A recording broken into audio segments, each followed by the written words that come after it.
Érase una vez un hombre y una mujer. ¿Qué? Es broma, es broma.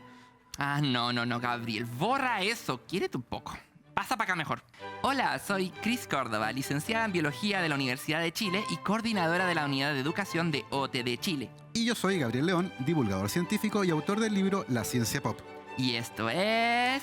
La Ciencia del Género. Un explainer para la especial transición del diario La Tercera. Ya, ¿empecemos? Tenemos que empezar por hacer una distinción entre sexo y género. Al hablar de sexo, nos referimos a las características biológicas que determinan si somos machos o hembras. Tradicionalmente, el sexo de las personas se ha asignado al nacer, observando sus órganos sexuales externos, es decir, si tienen un pene o una vagina. Sin embargo, hay personas cuyas características sexuales físicas son ambiguas y no responden a esta clasificación binaria, es decir, de solo dos elementos. En algunos casos, el sexo de los órganos sexuales externos no se corresponde con el de los internos, como el útero, los ovarios o los testículos. Estas personas han sido llamadas tradicionalmente intersex. Pero los órganos sexuales, tanto exteriores como interiores, son solo una pequeña parte de la ecuación que determina el sexo de las personas. Seguro en el colegio les enseñaron que, cromosómicamente hablando, XX es mujer y XY es hombre. Lo que quizás no les dijo su profesor de biología es que hay personas que poseen manifestaciones distintas a estas. Hay personas que tienen cariotipos con solo un cromosoma sexual X o con 3 o más cromosomas XXY, XYY, XXX, XXXXY, o sea, hay hasta un X frágil. Además, y como diferenciador clave entre machos y hembras, está la prevalencia hormonal. Aquí las protagonistas son las hormonas FSH, estrógenos y testosterona. La presencia o ausencia de una de estas, ya sea en mayor o menor medida, posibilita el desarrollo de los caracteres sexuales. La lógica binaria diría XY testosterona, XX estrógeno. Pero puede pasar, por ejemplo, que en un feto con un cariotipo XY, el gen SRY, que inicia el proceso de desarrollo de los testículos y otros caracteres sexuales, no se active. Esta es una de las muchas cosas que pueden pasar entre la 8ª y 10ª semana de embarazo, cuando se determinan los caracteres sexuales. Es una amplia gama de complementos cromosómicos, equilibrios hormonales y variaciones fenotípicas los que determinan el sexo entre la 6ª y 12ª semana de gestación. Aún más interesante, la ciencia demuestra que, desde todas las variables biológicas posibles, más allá de la típica distinción entre macho y hembra, el espectro sexual es mucho más complejo y comprende variadas manifestaciones. En resumen, si alguien les dice, los niños tienen pene y las niñas tienen vagina, sepan que están equivocados, es bastante más complejo que eso. Hablemos ahora del género. El género es distinto del sexo, aunque una definición completa de género sí debería comprender al sexo. Entendemos por género a la construcción cultural y social de lo que debería ser masculino y por lo tanto asociado a machos, o femenino asociado a las hembras. La identidad de género hace referencia al sentido interno de cada persona de ser hombre, mujer, ninguna de estas dos alternativas o ambas. La identidad de género es determinada en el útero, al igual que el sexo biológico, pero en una etapa posterior, entre el 3er y 6º mes de gestación aproximadamente. Después de ello, la influencia del ambiente parece ser escasa o casi nula. Lo cual no significa necesariamente que todas las personas van a expresarla al nacer. Hay quienes demoran años en identificar ese sentir, o no pueden expresarlo por el ambiente adverso que enfrentan. En ese contexto, es muy importante recalcar que, aunque la biología juega su rol, nuestra identidad de género también se construye mediada por la cultura en la que nacemos y nos desarrollamos. De hecho, no deberíamos ver la identidad en ninguno de sus aspectos como una característica estática, sino como algo que va cambiando con nosotros a medida que crecemos. ¿O alguno de ustedes puede decir que es la misma persona que hace 10 o 20 años? O sea, yo al veros no. Ese sentir, esa identidad que reside en el interior de nosotros, que busca naturalmente expresarse frente a los demás.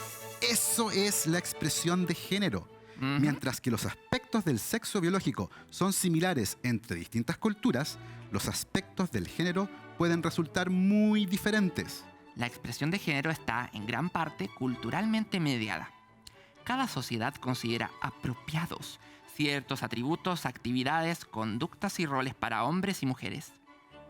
Algunos ejemplos de la expresión de género son la vestimenta, los manierismos, la postura, la forma de hablar, la apariencia en general, etc. No está de más decir que estos atributos son socialmente, pero también temporalmente influenciados.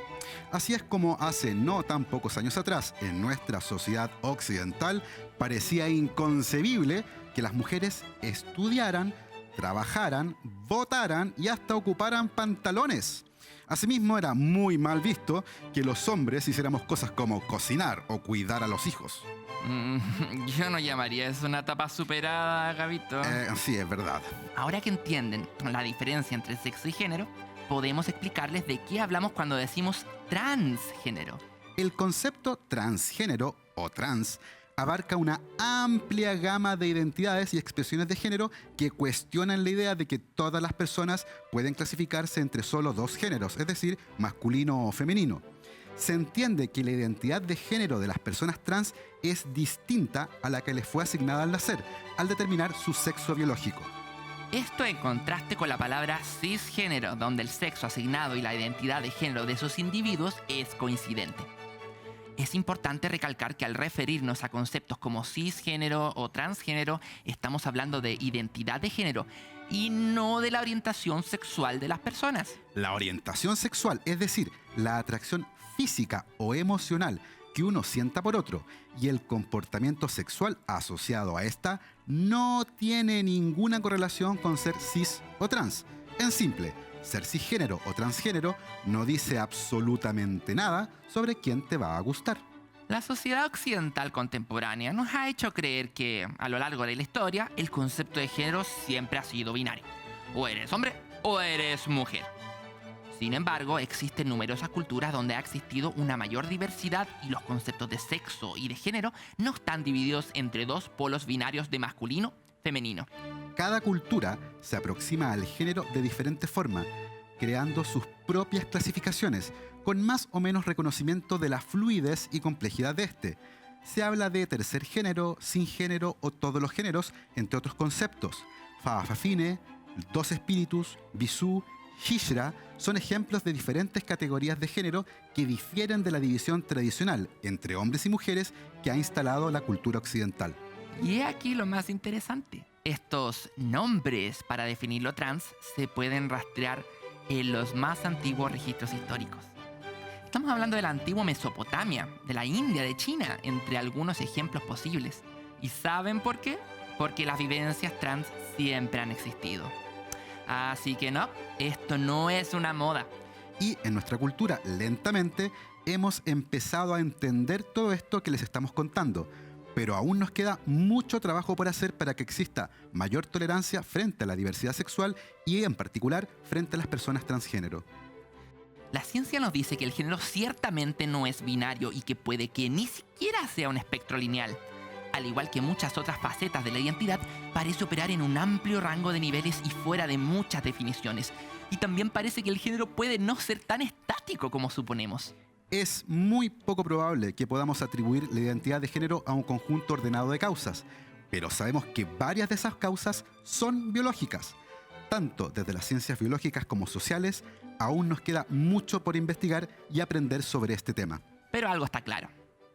Estas personas no eligieron caprichosamente una identidad diferente, son solo una expresión más de la gran diversidad humana. La identidad transgénero es multidimensional, increíblemente rica y compleja, y desafía muchos de los estereotipos sociales que experimentamos en nuestra cultura, pero no merece menos reconocimiento o respeto que cualquier otra faceta de la humanidad. Bueno, hemos terminado y ahora nos despedimos. Seguro ahora tienen muchas preguntas, pero no teman, este video es solo una introducción. Sigan leyendo y encontrarán más respuestas. Gracias por mirar nuestro explainer, la ciencia del género. Y no dejen de revisar las otras secciones del especial Transición. Hasta la próxima.